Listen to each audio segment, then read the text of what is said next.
Welcome to Dittofi. My name is Ugo, and I'm a solutions architect for Dittofi. I'm going to show you how to perform search operations on a database table. So in this project, Abuja directories, we have a table called directory, and we have a list of listings in this directory. And so we want to create a functionality to search for a particular name of a directory listing.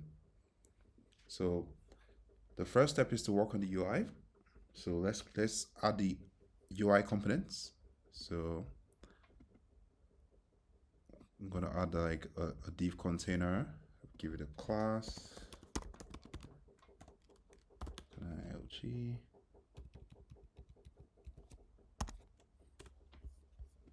And then we'll add a table.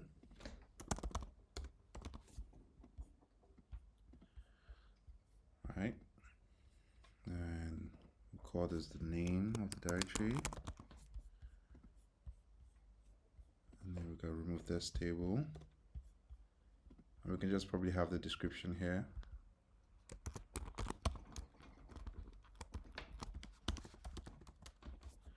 Description of the directory.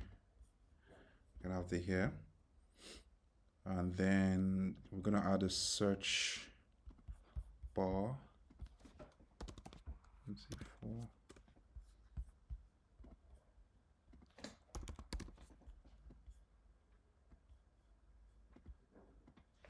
No, text link. Text impute. Carve in here. Let's cut it. And put inside the div. Paste inside first.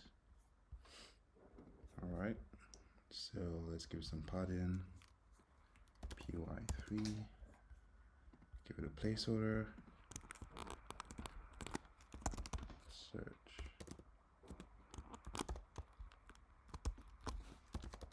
Distance. All right. We're gonna have to link this. We're gonna have to create an app variable. So this app variable is going to store the information we type in the text input field. So let's call this search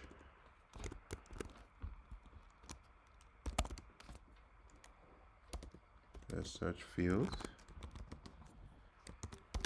and then we click save.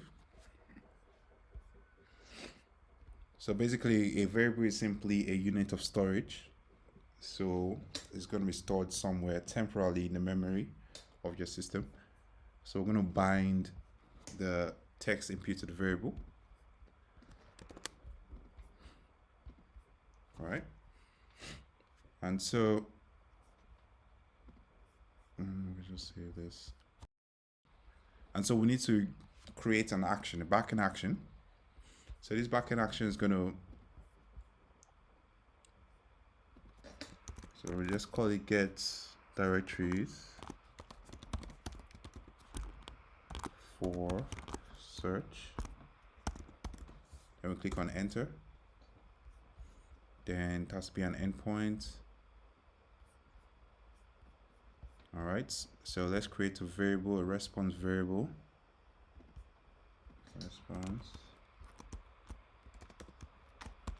Now the reason why we're choosing a collection is because we want to return a list of items from our database. And so the model is going to be the directory model.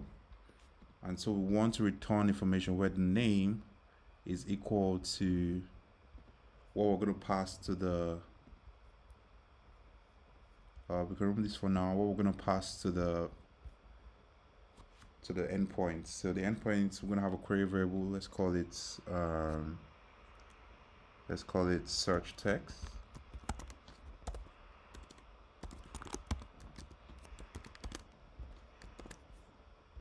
All right, so this is what we're going to pass to this endpoint. This is going to be sent from the front end. So when the user is typing, we want to send information through the query variable to the front end. And then we want to ensure that the information that we're returning is equal to what we're passing to the endpoint. which is the search text. We click save. Then the response variable, just click add response there. All right, we come here. So then we have to use what we call a repeated action. A repeated action, is information. It's kind of like a call made to the backend action we just created to generate a list of items. So we want to generate a list of items, and so what we do is we simply click the circle. So we want to repeat the table row. So we click the cog icon. So we repeat with the backend action call, which is the get directory for search. And then the search text is going to be information that we are going to be passing to the input field, which is the search field. So whenever we type, we want a call to be made to the backend to fetch information for us. All right. And so we want this information here to be the, let's use the cog icon on the left, on the right. So we want this information here to be the name of the directory listing. Then we want this information here to be the description of the directory listing. And then we click on build code.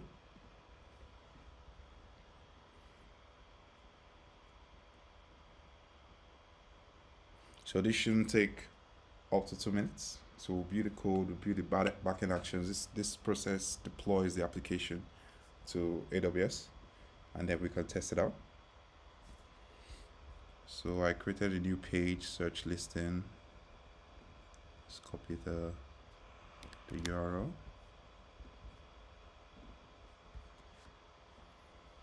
So it's currently building.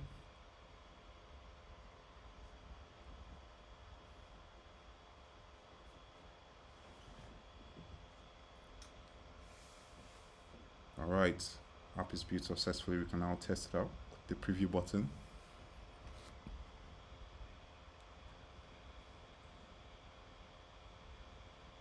All right, so we can try and find listing. Then we type, let's say Cubana. So we get information. We can type something else. Let's type Tokyo Lounge.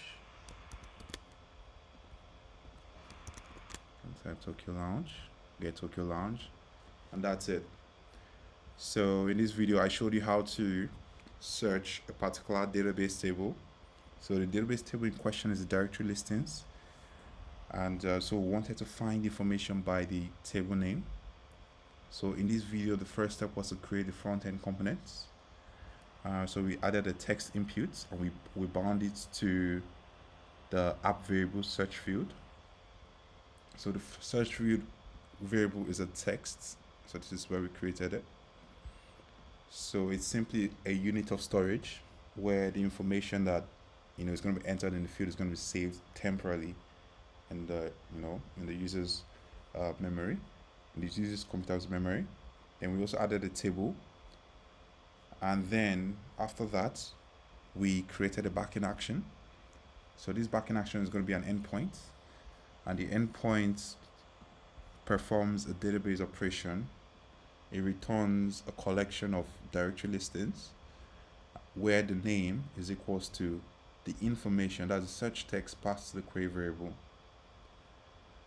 and then we now bind the backend action to this table row so we can get a list of information. So as you can see, we bound the backend action we just created to the table row, and then we pass the information. The query variable is expecting, the query variable of the backend action is expecting some information passed to it, and the information that we're passing to it is the search field, that is the app variable that we created, that is bound to the text input. So the reason is so that whenever you type, we can get information back from the backend. So that's it. Thank you for watching. See you soon.